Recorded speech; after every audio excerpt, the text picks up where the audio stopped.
शिहार के पुराने इलाके में एक 2 मंजिला मकान था। बाहर से देखने पर लगता था कि घर अमीर है, लेकिन अंदर से वो मकान सिर्फ खोखली दीवारों और बिखारते रिश्ते का बोझ उठा रहा था। इस घर का मालिक था रशीद, जो पैसों में अमीर था, पर सोच और जिम्मेदारी में बिल्कुल गरीब। रशीद एक नंबर का अय्याश आदमी था। रात उसकी महफिलों में गुजारती, दिन नींद और शराब में। औरतीन, जुआ, नशा, ये सब उसकी जिंदगी का हिस्सा थे। घर में एक पत्नी थी, जीनत, और एक बेटा अयान। जीनत ने हमेशा कोशिश की कि घर संभाला रहे, लेकिन जब घर का मर्द ही बिगड़ा हो तो औरत की कोशिश कब तक चलती। अयान बचपन से ही बाप के साय से महरूम था। जब उससे बाप की ज़रूरत होती, रशीद कहीं और होता। स्कूल में जब बाप का नाम लिखने की बारी आती, अयान चुप हो जाता। टीचर सवाल करते, तुम्हारे अब्बू क्या करते हैं?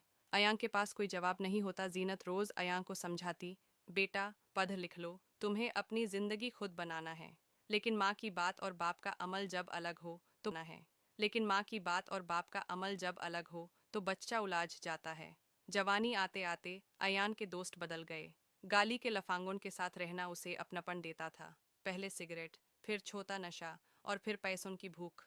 रशीद को इस सब से कोई लेना देना नहीं था। उसके लिए बेटा सिर्फ एक बोझ था। एक दिन जीनत बीमार पड़ी। घर में दवाई के पैसे नहीं थे, जबकि राशिद रात को जुआ खेल रहा था।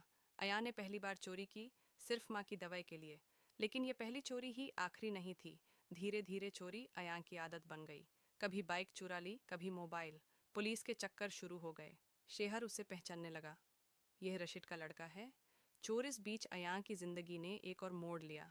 समाज ने उसे पूरी तरह से ठुकरा दिया। उसकी पहचान सिर्फ जुर्म बन चुकी थी।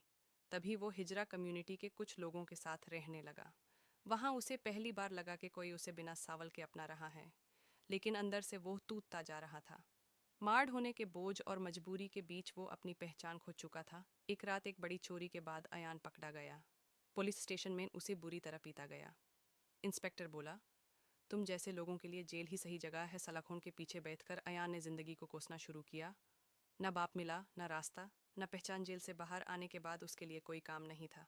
लोग सिर्फ उसके दाग देखते थे, दाढ़ नहीं। इसी मजबूरी में उसकी शादी कर दी गई। लड़की का नाम था शबनाम। सीधी सब्र करने वाली शबनाम को लगा कि शादी के बाद अयान सुधर जाएगा। पहले कुछ महीने ठीक रहे, लेकिन फिर वही आदतें, गुस्से, लापरवाही, रात का बाहर रहना। न बीवी का ख्याल, न घर का। शबनम चुपचाप सब सह लेती। फिर बच्चे हुए, 2 मासूम चेहरे। शबनम ने सोचा, अब तो ये बढ़ लेगा। लेकिन अयान के लिए जिम्मेदारी सिर्फ एक और बोझ थी।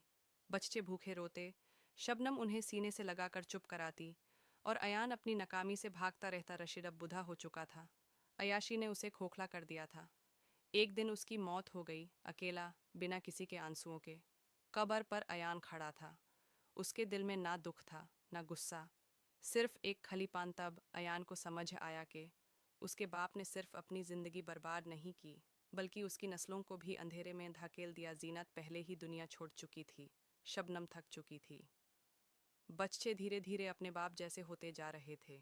गुस्से और कमी के साथ एक रात अयान ने शीशे में अपना चेहरा देखा। उसे लगा जैसे वो अपने बाप को देख रहा हो। उस रात वो रोया, लेकिन आंसुओं से गुजरा वक्त वापस नहीं आता। कहानी यहीं खत्म नहीं होती। यह कहानी हर उस घर की है जहां बाप जिम्मेदारी से भागता है और बेटा गुनाहों का बोझ उठाने पर मजबूर